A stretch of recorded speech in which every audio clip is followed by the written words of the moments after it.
One week before Christmas, I caught my family plotting to shame me in front of everyone and then kick me out. So, I changed my plans. On December 24th, Mom called, "Where are you?"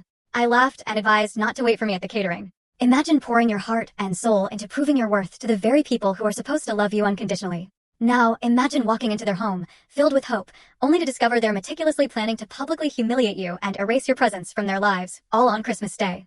Can you even fathom that kind of betrayal?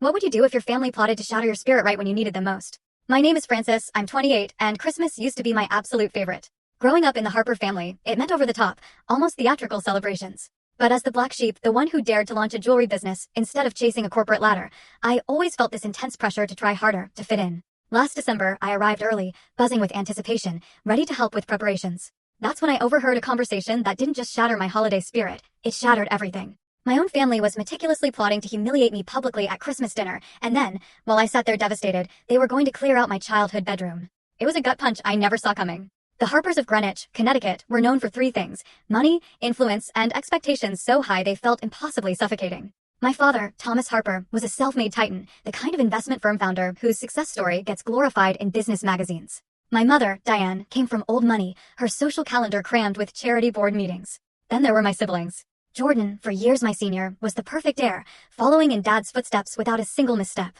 Amanda, 2 years older than me, became the corporate attorney our parents would casually brag about at their country club gatherings.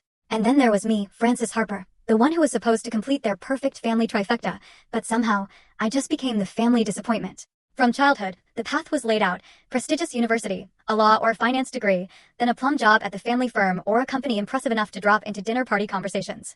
I did my part. I dutifully went to Columbia University. But during my sophomore year, I took a metalworking class as an elective. And something just clicked. For the first time, I felt truly alive, creating something tangible with my own hands. By senior year, instead of law school applications, I was selling my handcrafted jewelry at campus events. The family reaction was swift and brutal.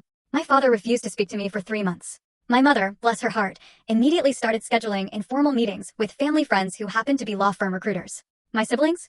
They alternated between awkward silences and lecturing me about throwing away my potential. It felt like a constant judgment. Despite their relentless disapproval, I graduated.